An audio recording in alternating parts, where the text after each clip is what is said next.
नमस्ते दोस्तों, आज हम बात करेंगे कि अगर आपके दो बच्चे हैं और उनमें बहुत ज़्यादा झगड़ा होता है, मारने लग जाते हैं एक दूसरे को, तो ऐसे में आपको किसका सपोर्ट करना चाहिए और ऐसा क्या करना चाहिए कि दोनों में ऐसा सब ना हो।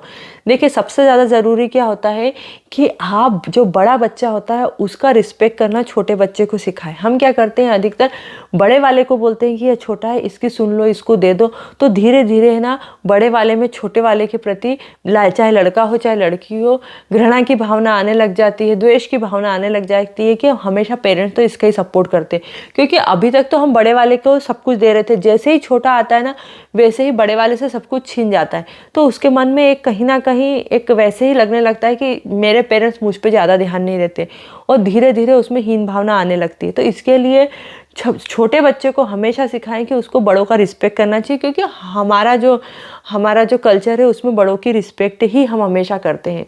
तो इस बात का ज़रूर ध्यान दीजिए।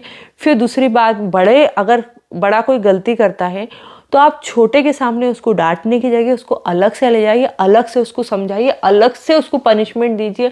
अगर छोटे के सामने उसको पनिशमेंट देंगे तो छोटा उसकी मजाक उड़ाएगा और वो बड़े को बिल्कुल पसंद नहीं आएगा, और फिर उनमें लड़ाई झगड़ा माराकूटी होगी। अब एक बात का ध्यान रखिए, अगर दोनों झगड़ के आते हैं और आपके सामने कुछ भी नहीं हुआ है तो दोनों को इक्वल पनिशमेंट आप दीजिए। उससे क्या होगा कि दोनों को मालूम रहेगा कि अरे हमें या तो टीवी नहीं मिलेगा, खाने की कोई चीज़ है वह हमें नहीं मिलने वाली है, हमें कहीं घुमाने ले जाने वाले थे, हमें कहीं दोस्त के जाने वाले थे, वह हमारी चीज़ छीन गई हमसे, हमें वह नहीं मिलेगा अगर हम ऐसी कोई गलती करके जाएंगे। तो दोनों ही आपस में अगर किसी बात पे उनमें विवाद भी होगा ना तो वह दोनों ही बैठ के उसको सॉल्व करने की कोशिश करेंगे। इससे क्या होगा कि आगे चल के अगर जैसे बड़ा बड़ा मैटर हुआ, जैसे प्रॉपर्टी वगैरह उसको रिलेटेड फ्यूचर में भी कोई मैटर हुआ ना, तो वो कोर्ट कचहरी नहीं जाएंगे, वह आपस में ही सॉल्व करने की कोशिश करेंगे, क्योंकि उनको शुरू से आदत रहेगी बैठ के बात करने की। तो इसलिए आपको हमेशा इस बात का ध्यान रखना है कि दोनों, जैसे हम जब छोटे थे तो हमारा जो बड़ा भाई बहन थे उसकी चीज़ें हमको मिली, फिर और छोटे वाले को मिली। उसी तरह से हमेशा पहली प्रायोरिटी बड़े बच्चे को दीजिए आप, और कभी भी ऐसा मत कीजिए कि एक जैसी दो चीज़ खरीद के लेके आ गए क्योंकि दोनों में झगड़ा होना है। नहीं, शेयर करना सिखाइए आप। अगर ऐसी कोई चीज़ है जो बच्चे को टाइम से मिलना चाहिए तो एक टाइम निश्चित कर लीजिए कि इतनी देर के लिए बड़े वाले के पास रहेगी, इतनी देर के लिए छोटा वाला है छोटी वाली के पास रहेगी। तो उससे क्या होगा कि दोनों को मालूम है चीज़ एक ही है, दूसरी चीज़ नहीं आने वाली चाहे कितना ही, तो दोनों मिल बांट के एडजस्ट करके उस चीज़ से खेलना शुरू करेंगे। जैसे कोई रिमोट कंट्रोल वाली कार हो गई, या फिर कोई गेमिंग चीज़ है बच्चे के पास में, तो वो टाइम शेयर करके खेलना शुरू कर देंगे।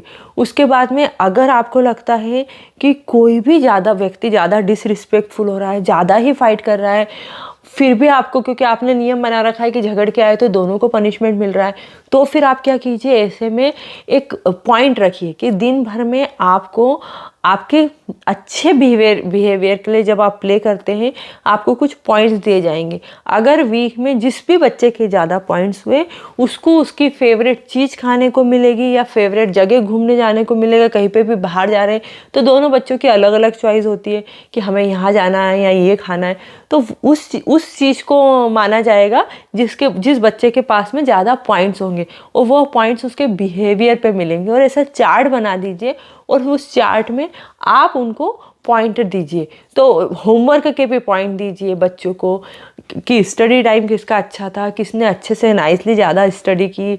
तो इस तरह से अगर आप दोनों में, क्योंकि हमेशा क्या होता है बड़े वाले को क्या लगता है मालूम है कि छोटे वाले को तो कम पढ़ने को मिल रहा है, इसको तो ज़्यादा खेलने को मिल रहा है, तो इसलिए भी वो बड़ा वाला उससे नाराज़ रहने लगता है। तो आप अगर इस तरह से दोनों के टाइम को डिवाइड कर देंगे कि भाई तुम्हारा इतना, मैम ने इतना होमवर्क दिया है, तुम्हें इतना होमवर्क दिया है, तुमने इतने टाइम में किया है, तुमने इतने टाइम में किया, तो मैं तुमको ये एक्स्ट्रा पॉइंट दूंगी, और फिर ये तुमको वीकेंड पे कुछ स्पेशल तुम्हें इसके लिए ट्रीट मिलेगा।